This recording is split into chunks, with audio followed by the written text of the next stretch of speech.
శాంతి భద్రతల విషయంలో రాజీ పడబోమని సీఎం చంద్రబాబు స్పష్టం చేశారు. డ్రగ్స్ గంజాయిపై ఉక్కుపాదం మోపుతున్నామన్నారు. సోషల్ మీడియాలో విచ్చలవిడిగా పోస్టులు పెట్టేవారిని వదిలిపెట్టమని హెచ్చరించారు. శాంతి భద్రతల విషయంలో పోలీసులంతా అలర్ట్గా ఉండాలన్నారు. వివేక హత్య కేసు సైతం తప్పుదారి పట్టించారని సీఎం చంద్రబాబు అన్నారు.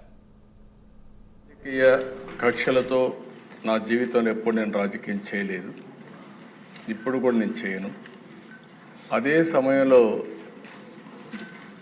లా అండ్ ఆర్డర్ సమస్యలు క్రియేట్ చేసే వాళ్ళపైన మాత్రం ఈ ప్రభుత్వం సింహ స్వప్నంగా ఉంటుందని మరొకసారి హెచ్చరిస్తున్నాను. ఎవరైనా కావచ్చు. చరిత్ర ఒకసారి చూసుకుంటే దిశ తెలుగుదేశం పార్టీ వచ్చిందంటే లా అండ్ ఆర్డర్ సెట్ కావాలి.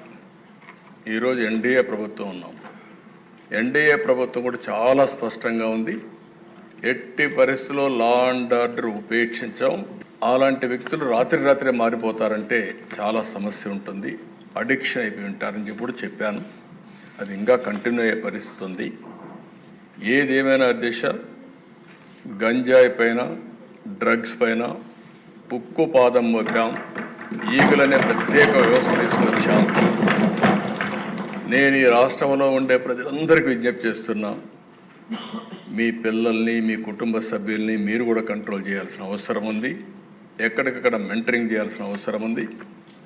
ఎక్కడ కూడా ప్రతి ఒక్కరికి విజ్ఞప్తి చేస్తున్నా, మన స్వార్థం కోసం మనం గంజాయి పండించి ప్రజల జీవితాలతో చెలగాడడం కరెక్ట్ కాదు. అందుకే లేటెస్ట్ టెక్నాలజీస్ అన్నీ ఉపయోగిస్తున్నాం. నేను కంట్రోల్ అయిందని కానీ మంత్రి గారు ఇప్పుడు కూడా చెప్పారు, మేము కంట్రోల్ చేశామని. ఇంకా పూర్తిగా కంట్రోల్ చేశామని చెప్పడం లేదు. ప్రజలు మెచ్చుకున్నప్పుడే మీరు కంట్రోల్ చేసినట్టు అవుతుంది. అంతవరకు మీ పని ఉంటుంది. ఎట్టి పరిస్థితుల్లో ఈ రాష్ట్రంలో 1 ఎకరా కూడా గంజాయి పండించడానికి వీలు లేదు.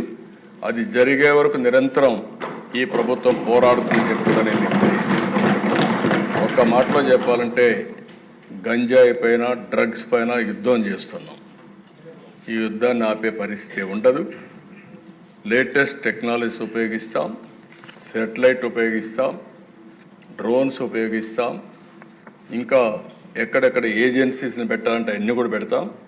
అవన్నీ పెట్టి పూర్తిగా బార్డర్లో కూడా మన రాష్ట్రానికి రాకుండా కూడా చెక్ చేసి యంత్రాంగాన్ని కూడా క్రియేట్ చేసుకుంటామని చెప్పి కూడా నేను మీకు తెలియజేస్తున్నా.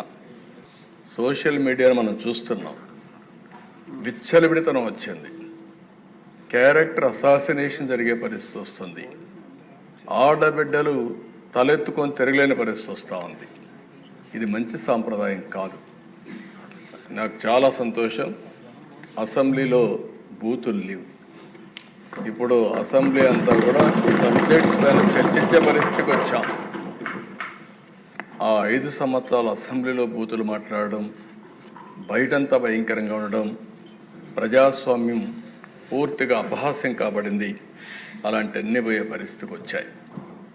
ఈరోజు మళ్ళీ రాష్ట్రంలో ఒకటే విజ్ఞప్తి చేస్తున్నాం, ఎవరైనా సరే ఆడబిడ్డల పైన అత్యాచారాలు చేసి తప్పించుకోవాలంటే ఈ ప్రభుత్వంలో వీలు కాదు. అదే చివరి రోజు అవుతుందని మరొకసారి హెచ్చరిస్తున్నాం. చాలా కఠినంగా చెప్తున్నా, ఈ రాష్ట్రం మీకు సహకరించదు. అలాంటి వాడు ఉంటే ఈ రాష్ట్రాల నుంచి పారిపోవడం బెటర్ అని చెప్పి కూడా హెచ్చరించా. ఇప్పుడు కూడా చెప్తున్నా, ఎవరైనా సరే రౌడీజం చేసి మళ్ళా తప్పించుకుంటామంటే అలాంటి వాళ్ళని ఎట్టి పరిస్థితుల్లో వదిలిపెట్టమని అసెంబ్లీ సాక్షిగా హెచ్చరిస్తున్నారని కూడా అయితే అధ్యక్ష, ఇవన్నీ జరగాలంటే ఈరోజు మనం చూస్తే కొన్ని చట్టాలు కూడా పగడ్బందీగా ఉండాల్సిన అవసరం ఉంది. అందుకే ల్యాండ్ గ్రాబింగ్ బిల్ నిషేధం కింద 2024 కొత్త చట్టం తీసుకొస్తున్నాం. మాకు ఏ కంప్లైంట్ వచ్చినా ఇప్పటికి కూడా ఇక్కడ అన్ని సమస్యల పరిష్కారం చేయగలుగుతున్నాం. కానీ వీళ్ళు చేసినటువంటి ఈ భూ వివాదాలు, ల్యాండ్ రిలేటెడ్ కాన్ఫ్లిక్ట్స్ అయితే భయంకరంగా తయారైనాయి. 22A ఉపయోగించారు, రికార్డ్స్ తారుమారు చేశారు, ప్రభుత్వ భూములు కొట్టేశారు, ఫారెస్ట్ భూములు కొట్టారు. ఇవి మామూలుగా ఫారెస్ట్ భూములకి దగ్గరికి ఎవరు పోరు, అలాంటివి కూడా జరిగే పరిస్థితి వచ్చింది. అందుకే ఈ ప్రత్యేక చట్టం కూడా గుజరాత్లో చాలా బాగా పనిచేసింది.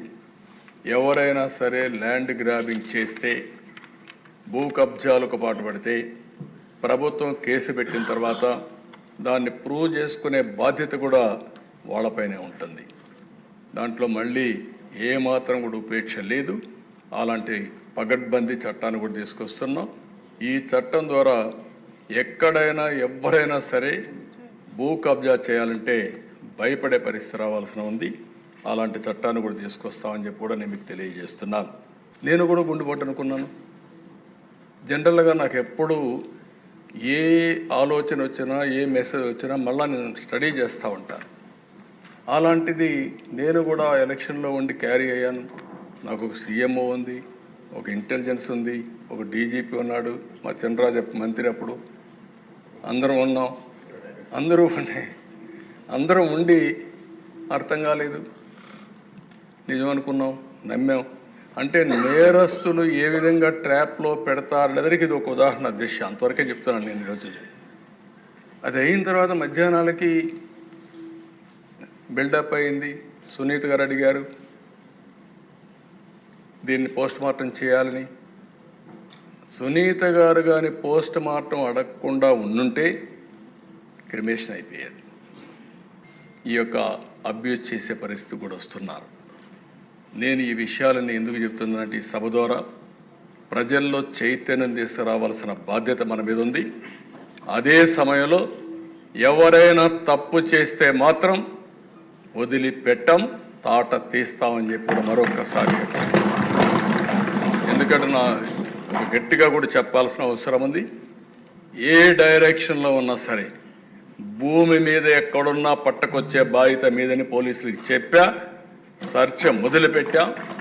4వ రోజుకి అతనే ఆత్మహత్య చేసుకొని చనిపోయాడంటే అక్కడ కనుక్కున్నాను. దాంతో కూడా వదిలిపెట్టలేదు. మళ్ళీ విజయవాడలో పెద్ద ర్యాలీ పెట్టి భవిష్యత్తులో ఎవరైనా సరే నా ఆడబిడ్డల జోలుకొస్తే ఇదే గతి అవుతుందని చెప్పి హెచ్చరి